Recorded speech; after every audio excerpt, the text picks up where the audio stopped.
Give a warm Memphis welcome to my great friend Bob Crawford.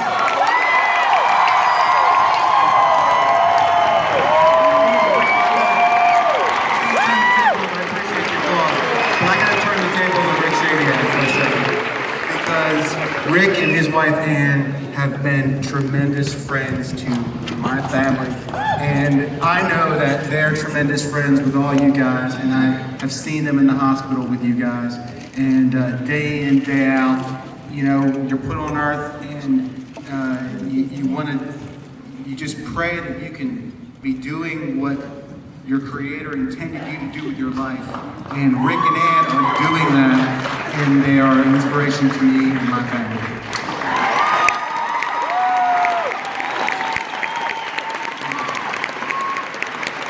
Amazing people. You guys are all amazing, actually.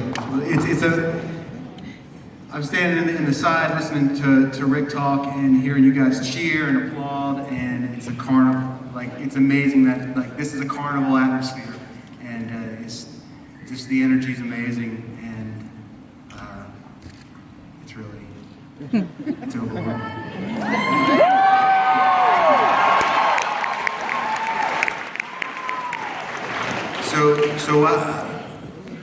My St. Jude, my daughter's St. Jude story, which is my family's story, began in August of 2011 when our daughter, my wife Melanie and I's daughter Hallie, my wife found her in her crib actually one morning having a seizure. She was unresponsive.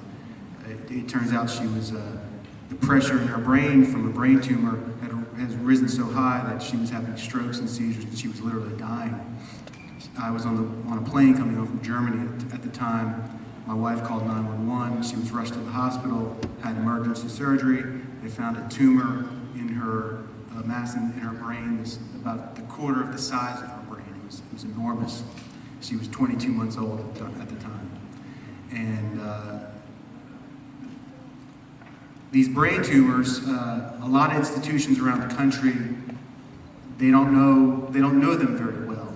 You know, they don't know what to do with them. They misdiagnose them. They don't always get them all out at one time. They're just not familiar. It's not their fault. It's just they're not very familiar with pediatric cancer, because it is on the grand scale, the big scheme, the grand scheme of things. It's a very rare condition. So Hallie's tumor was diagnosed as an ependymoma, a high-grade anaplastic ependymoma. She suffered serious trauma when the tumor was being resected, and we were told over the period of 6 weeks, we were told everything from she would never sit up, she would never breathe on her own, she would have a feeding tube for the rest of her life, and then, by the way, she won't survive this cancer. The numbers of children that actually survive this thing are very, very low. And basically, it came down to our home institution. It was a matter of quality of life and longevity rather than seeking a cure. And during that period of time, my wife and I felt every day we were just being battered by, you know, one piece of bad news after another. It just beat us down. And one day in the hospital, I got a card in the mail, and my wife opened it, and it was from my aunt, and it had a St. Jude prayer card in it. And my wife looked at me and she said, "I want to go to St. Jude." And we didn't know anybody here. We didn't know what to do. I didn't know what the first step was. We didn't know what St. Jude offered. But she knew that was Hallie's only shot. Because all we had were prayers, and all we had was hope, and our hope was being drained every day that we stayed in North Carolina. So I spoke with I met another parent whose child had a brain tumor, and it was a weekend, and they gave me a doctor's cell phone number here at St. Jude, and I called this guy on a Sunday night, and he had no idea who I was, and he told me to contact a woman named Tabitha Doyle here at St. Jude, And I did on Monday morning, and she called me Monday night and said if Hallie could be there by Wednesday morning at 10 a.m., they could take her. St. Jude would take her.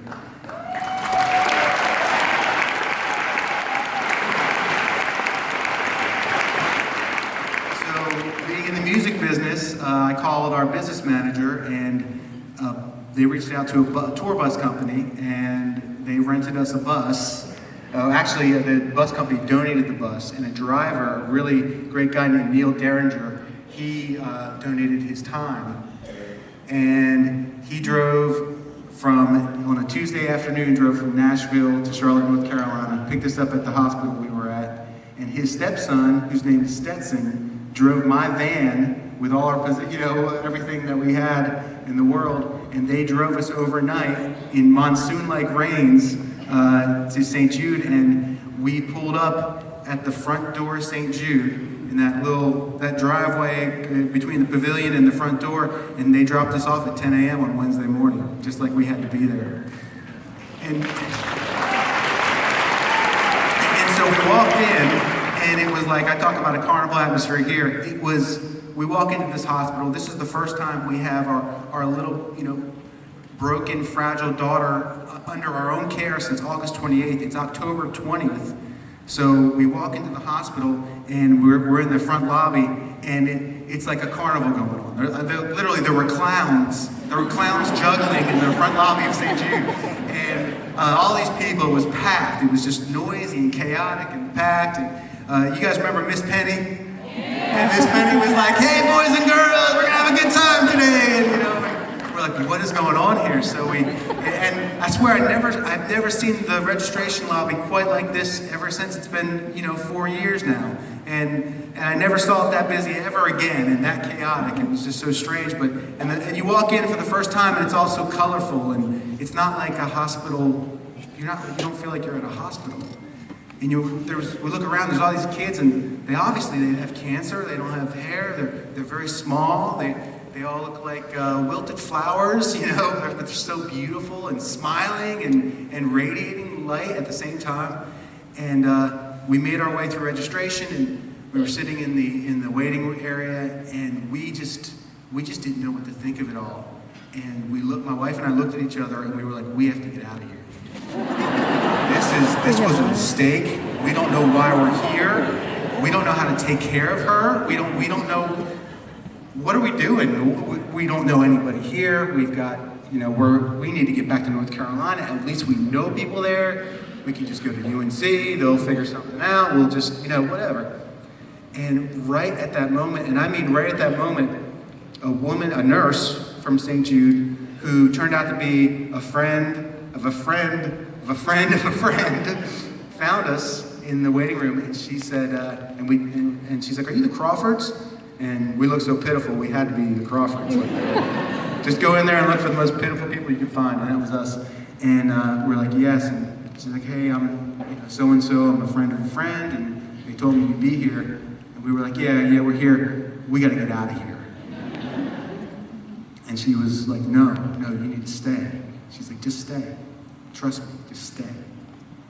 And so, about 20, 30 minutes later, we finally get into assessment triage, and then I'm talking to you all like you all know what I'm talking about. Okay, so if you don't, I'm very sorry. Turn to someone next to you and they'll explain. And so we go there, and then Hallie gets checked out, and we get into a room, and we finally meet our doctor, and it was Dr. Wetmore. And she walked in, and the very first thing she said to us was, "Hallie, she said, Hallie doesn't have an ependymoma. She's got an astrocytoma glioma. But there's hope."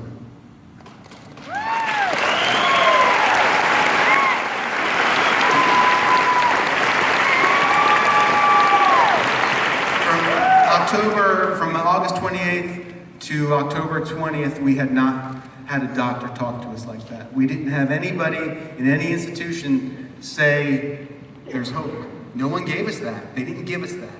That was not being offered at all. No matter how, no matter what, that was the last word that anyone ever came in to say to us. So, of course we started bawling our eyes out. And then she said she'll go to kindergarten. We're gonna try to cure her. She's gonna go to kindergarten.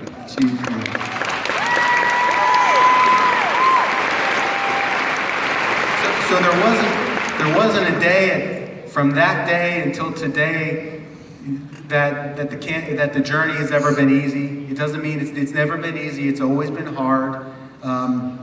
We did a year of chemotherapy. She went home. 5 months later, her cancer came back. We came back here. They took it out. She got a full regimen of radiation, and now she's 2.5 years, and she's doing really well right now.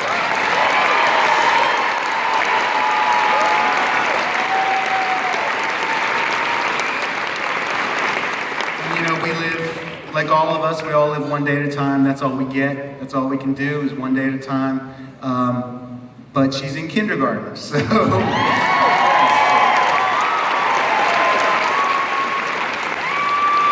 6 years old. She's very beautiful, very sweet, very joyful. So, but this is what I've been thinking about lately. I was looking at a depiction of, I like to say I was looking at a picture of St. Jude, but we really don't have a picture of St. Jude. Right? People have drawn, likenesses of St. Jude. But I was looking at a depiction of St. Jude and looking at the flame above his head. And I was just thinking about this the other day. And the flame is the Holy Spirit. And I like to think that is the eternal flame of hope that's inside each and every one of us. I believe that we're born with it.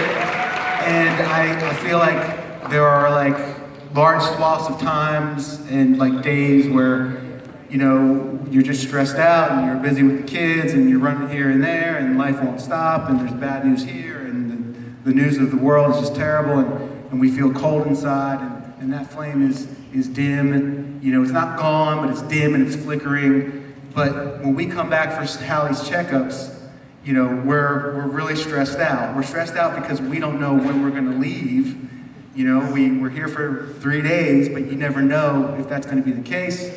And then there's the anxiety of hauling your family, 12 hours away, and little kids in the van, and Cracker Barrel visits, and food everywhere, and just everybody's in a bad mood, cranky and tired.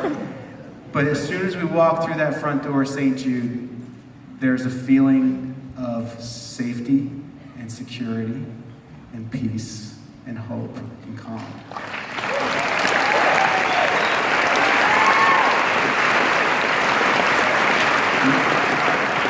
Being away from the daily grind of cancer treatment for 2 years, we feel like our skin has gotten soft. We've got thin skin. And we come back here for Hallie's visits and we see these families they just got here.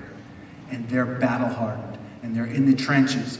And you see that hope. You see that hope fire burning inside of them. You could just see it. They're running on hope. They're running on hope. And that makes St. Jude just the most powerful, energetic, warm, comforting place there is in the world.